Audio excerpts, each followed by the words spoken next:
Welcome to Between Anya and Indigo.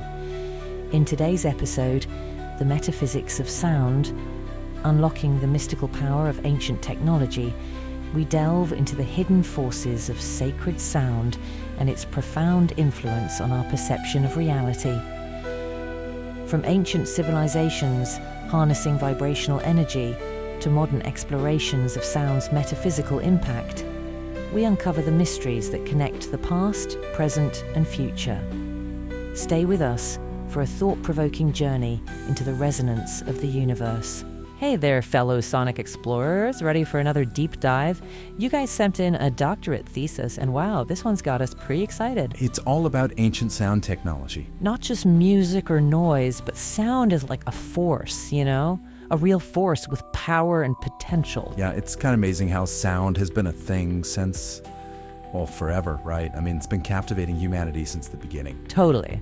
So the mission today is to dig into this thesis, unearth some of the coolest stuff about the history and science of sound, even how we can use this ancient knowledge today, which I think is super interesting. Oh yeah, for sure. I mean, we're talking about sound shaping creation and cymatics.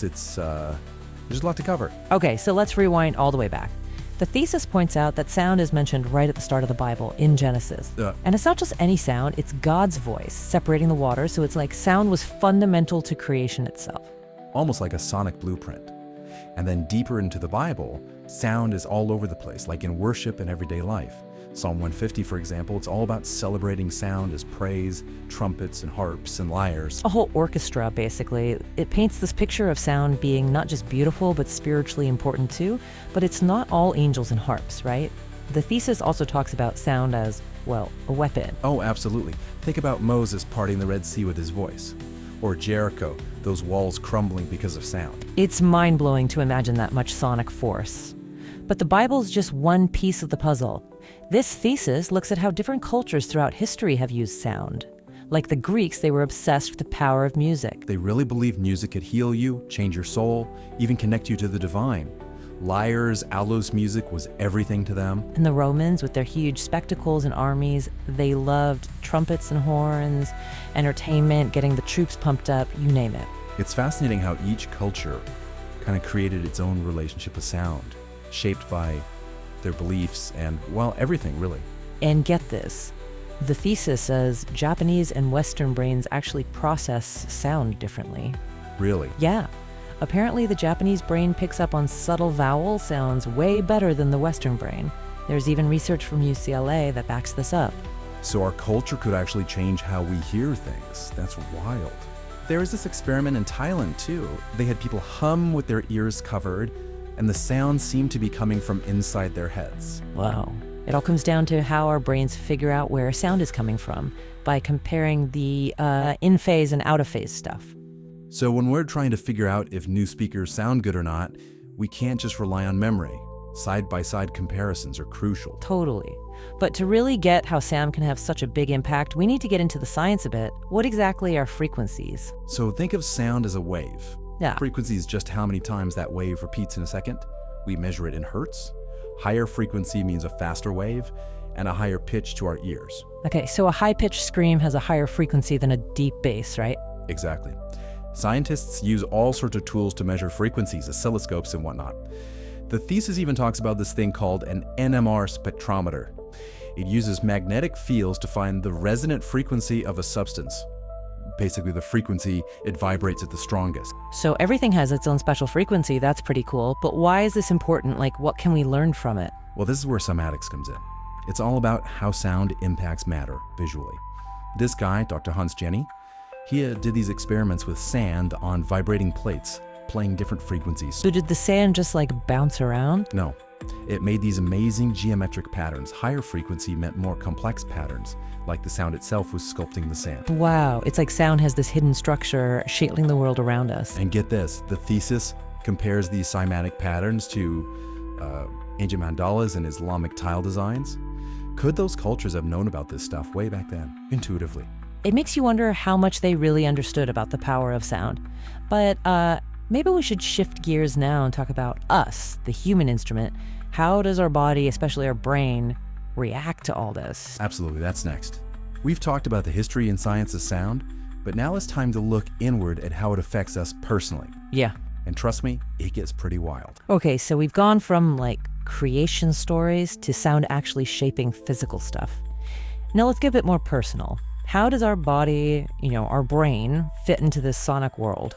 Well, we can hear frequencies from roughly 20 hertz to 20 kilohertz, but the really cool stuff is how these sounds mess with our brainwaves, those electrical impulses in our heads. So different brainwave frequencies mean we're in different states of consciousness, right? Yeah, exactly. Think of it like this. Delta waves, the slowest ones, those are basically the soundtrack to deep sleep. Then you've got theta, which is more about relaxation, maybe daydreaming. Alpha comes in when we're awake, but chill. And beta, that's when we're focused, alert, like right now probably. And then there's gamma, the fastest ones, linked to, super concentration and insight. It's like our brain has its own internal playlist, changing the tunes based on what we're doing or feeling. That's a great way to put it. But here's the crazy part. External sounds can actually change this internal mix. Thesis talks about certain frequencies actually nudging our brainwaves in specific directions. So that's why calming music actually helps us relax. It's not just in our heads, it's actually changing our brainwaves. You got it, and that's a big part of things like sound healing and meditation. Even binaural beats, those weird spaceship noises, they work by playing slightly different frequencies in each ear. That creates a phantom third frequency that can actually sync up our brainwaves. Wait, so you're saying those sounds can sync up our brain hemispheres? That's kind of freaky, but cool at the same time. Explains why people use them for focus or meditation. It's like a sonic cheat code to mess with our mental state. Yeah. And speaking of sound healing, it's getting super popular these days. This thesis looks at a bunch of different techniques, from those Tibetan singing bowls to tuning forks. I've tried those singing bowls before. They definitely create a relaxing vibe. But is there more to it than just feeling good, like real health benefits? There's actually growing evidence that it can be more than just a placebo. The thesis even talks about the power of vocal humming, specifically the chant. The that's like a sacred sound in lots of traditions, right? Is there something special about it? It seems like it. Humming is supposed to vibrate at our body's natural frequencies. It can create a sense of balance and harmony. Some studies even show it can help reduce stress, relax you, even affect heart rate variability. That's pretty amazing. But what about weight loss? Can sound help with that? Seems a bit far-fetched. That's where the thesis gets really wild. It mentions this 12-week study on something called ultrasonic cavitation. It's a non-invasive way to use sound waves to break down fat cells, like an alternative to liposuction. Wait, so you're telling me sound waves can target fat? How is that even possible? Basically, those ultrasonic waves create tiny bubbles in the fat cells. Those bubbles then implode, breaking down the fat, and then the body naturally gets rid of it. This study showed people lost, get this, 3 inches from their waistline and a whole stone in weight. Wow, those are some serious results. But what's it like, the actual procedure? Any side effects? They mentioned some people felt a prickly sensation and a high-frequency noise. Some had redness or bruising, but it's supposed to be relatively painless. And the side effects are pretty minor, apparently. So not exactly a day at the spa, but if it works that well, I bet people would give it a shot. It really shows how sound can do more than just relax us. It can actually cause real physical changes. But that's not all.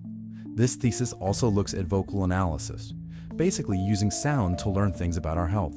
I've heard about lie detectors using voice analysis, but this sounds way more advanced. What can you actually tell from someone's voice? It's not just about lying. It's using vocal patterns to find potential health problems. There's research from Dr. Yu Zhang and Dr. Jack J. Jiang.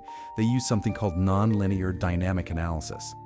They found vocal characteristics that were linked to certain disorders. So our voices can actually give clues about our health. That's incredible. How does that even work? Think about it. There could be tiny tremors in your voice or changes in pitch, things we can't even hear. But those changes could be early signs of neurological conditions or even heart problems. Wow, it's like our voices are a sonic fingerprint of our well-being. What kind of technology do they use to do this analysis? They use some pretty complex math and analysis like Fourier mathematics and wave analysis to break down those vocal signals. There's even software like VOCAN that analyzes recordings for patterns and weird stuff. It's amazing to think that sound could be used in healthcare like this. So many possibilities. Definitely. And it's not just healthcare. Think about movies and TV shows. The right soundtrack can completely change a scene. Oh yeah, for sure. Music can make you feel happy, sad, scared, anything. It's like a filmmaker's secret weapon. The thesis even talks about using infrasound, those super low frequencies, to create suspense and dread. Infrasound, yeah. We can't consciously hear it, but our bodies can still sense it. I've always thought it was so cool that there are sounds we can't hear that can still affect us. What's the science behind that? It's thought that infrasound taps into our primal instincts, like a warning system.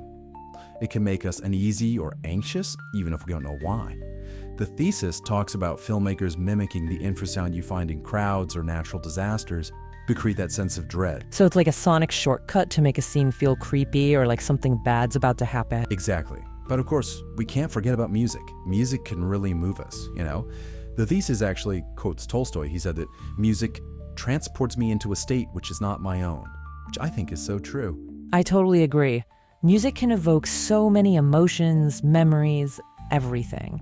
And it's not just a feeling. The thesis talks about the Mozart effect, the idea that listening to classical music can actually make you smarter.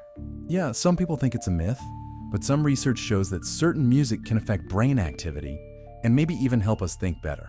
So listening to Mozart while studying might not be a bad idea. But this wouldn't be a complete deep dive if we didn't talk about the dark side of sound too, like sound as a weapon. Yeah, that's where things get a bit scary. The thesis explores the idea of sonic weapons, devices that use sound to control crowds or even hurt people. So we're talking more than just loud, annoying sounds. This is sound designed to have a physical or psychological effect. Like what kind of examples are there? Well, one you probably heard of is the LRA, the long-range acoustic device. It's this super powerful loudspeaker that can blast really loud, focused sound. I've seen videos of those at protests. The sound is crazy loud. But the thesis mentions other sonic weapons, right? It looks into infrasound as a potential weapon. It talks about this French physicist, Paul Langevin. He was a pioneer in sonar technology, using high-frequency sound underwater. So they're using sound in wars, not just in the air, but underwater too. That's pretty wild. Yeah. There was another French scientist, Vladimir Gabarreau. He was super into infrasound. He discovered its effects totally by accident. There was a broken fan in his lab. It was emitting infrasound at 7 hertz, and it was making everyone sick and dizzy. Wow, so a busted fan led to a huge scientific discovery. What does he do with that? It got him thinking about how powerful infrasound could be. He started experimenting with special whistles that created infrasound. The results were pretty freaky. People felt really uncomfortable, nauseous, some even had panic attacks. Sounds like he was close to making some seriously intense sonic weapons. Did they ever use his work for anything real?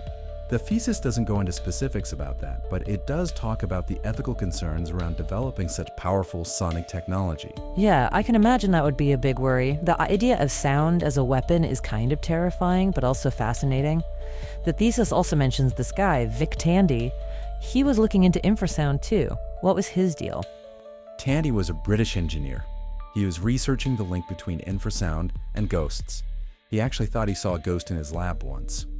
Turns out, it was just an extractor fan creating infrasound at 19 hertz. Wait, are you saying ghosts could just be infrasound messing with our brains? That's kind of disappointing, but also really interesting. Right, it definitely adds another layer to the whole ghost hunting thing. Tandy even did experiments at places known for being haunted, like the Royal Festival Hall and Warwick Castle. He found high levels of infrasound at both of them. So all those creepy vibes people feel on those places could just be natural infrasound. Makes you think how much the paranormal might actually just be science we don't understand yet. Totally. But let's bring it back down to earth for a second. This thesis also talks about how the military uses sound today. From ghosts to high-tech military stuff, I'm all ears. What kind of sonic advancements are we talking about here? It talks about how sound is being used for communication, signaling, and even messing with people's minds. There's this book, The E-Bomb, by J. Douglas Beeson. It talks about electromagnetic pulse weapons, and some of them can create massive sonic blasts. E-bomb sounds pretty intense. What about non-lethal sonic weapons? What are they using right now? Well, we talked about the LRA, which can be used to send messages far away or blast crowds with sound to get them to move. It's like a sonic bullhorn on steroids. What about other stuff, less ear-splitting? But you have this thing called the ADS, or active denial system.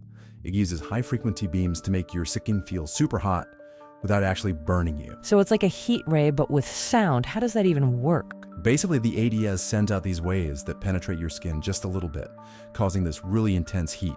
It makes you instantly want to move away from the beam. So like a sonic oven, but instead of cooking food, it's for keeping people out of restricted areas. That's amazing. Yeah, it's a pretty creative way to use sound, especially for things like crowd control. This deep dive has been crazy. From beginning of sound to sonic weapons, it's been a wild ride. We've only just dipped our toes in the water.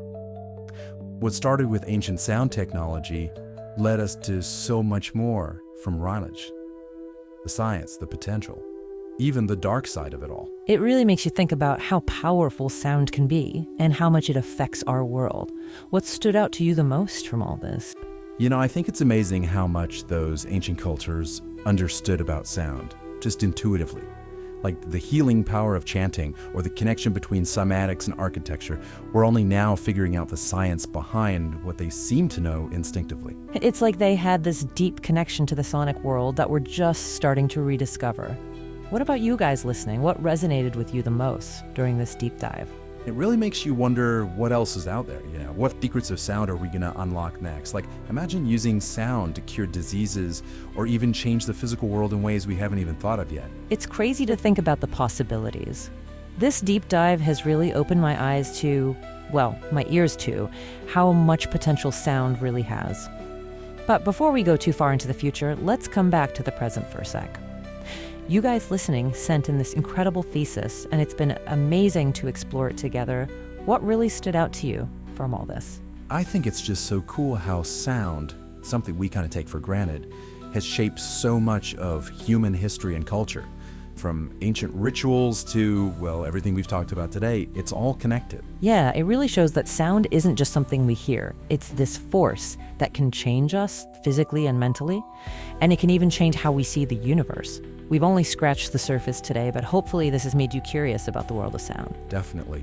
Keep exploring, keep listening. You never know what you'll discover. And hey, if you find any cool research or have any sound adventures of your own, let us know. We'd love to hear about it. Until then, happy listening. Thank you for tuning in to Between Anya and Indigo. Today's exploration of sacred sound and its mystical power reminds us that frequencies shape more than just music. They shape consciousness, history, and even the fabric of our world. If this episode resonated with you, don't forget to like, subscribe, and share your thoughts. Stay open, stay curious, and join us next time as we continue unlocking the mysteries of existence. Take care.